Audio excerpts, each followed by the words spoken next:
요즘처럼 복잡한 세상에서 우리가 겪는 문제들 있잖아요.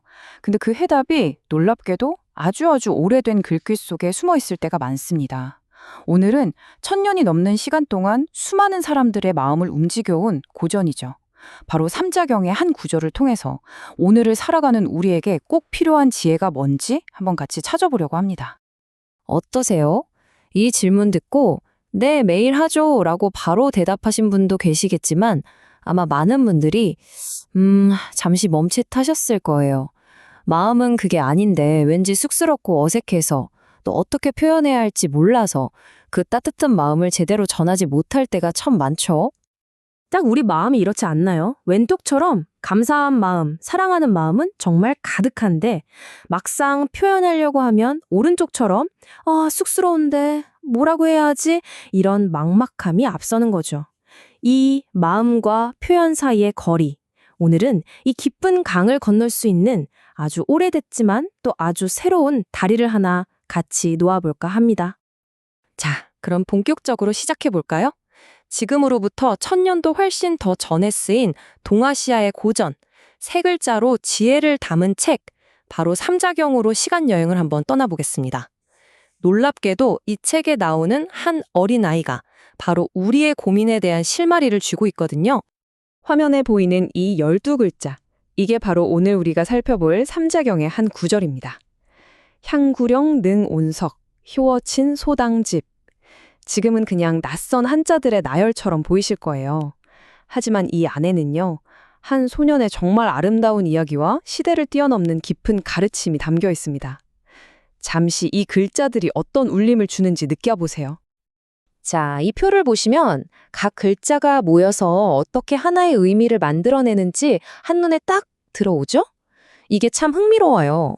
맨 앞에 향기향자는 여기선 황향이라는 아이의 이름으로 쓰였고요. 9, 9, 나이령 합치면 황향이라는 아이가 9살 때라는 뜻이 되죠. 그리고 이어서 능할 능, 따뜻할 온, 자리석, 자리를 따뜻하게 할 수 있었다. 어때요? 이 6글자만으로도 벌써 머릿속에 어떤 그림이 그려지지 않으세요? 네, 방금 본 구절의 앞부분. 향구령 능원석.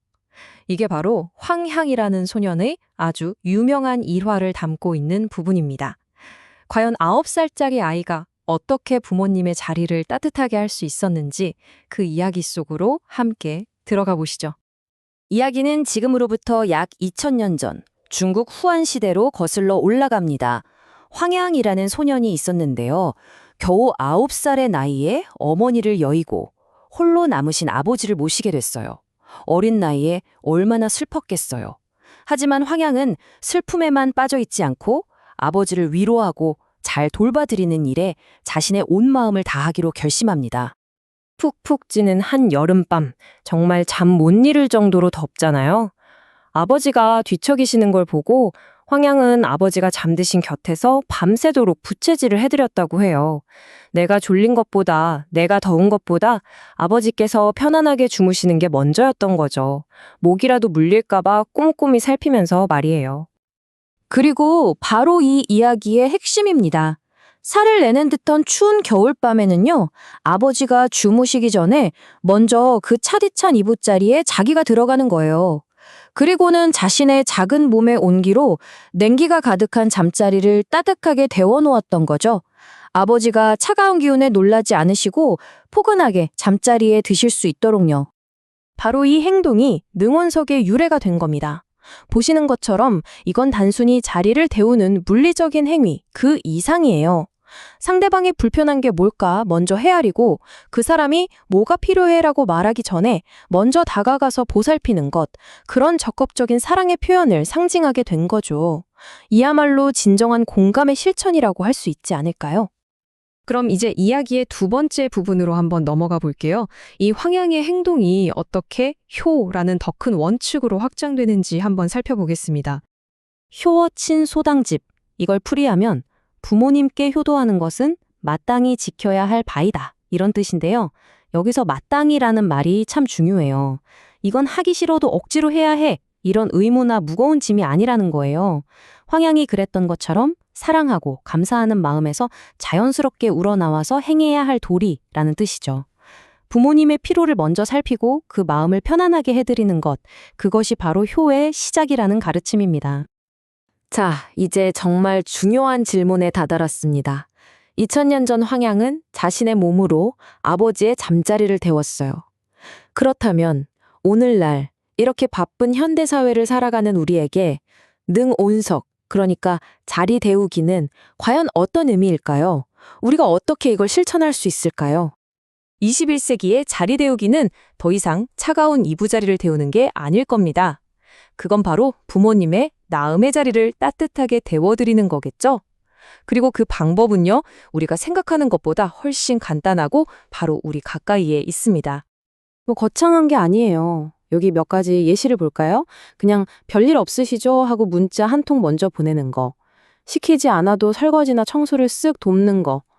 피곤해 보이시는 부모님 어깨를 잠시나마 주물러 드리는 거.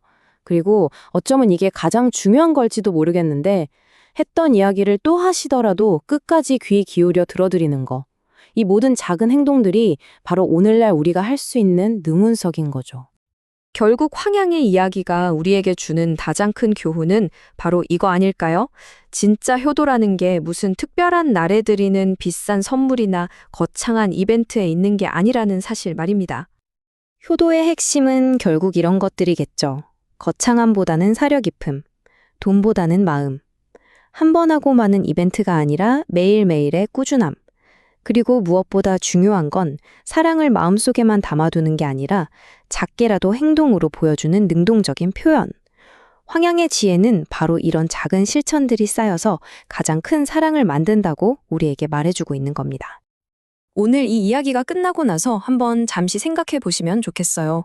오늘 여러분이 사랑하는 사람을 위해 따뜻하게 데워줄 수 있는 자리는 과연 무엇일까요?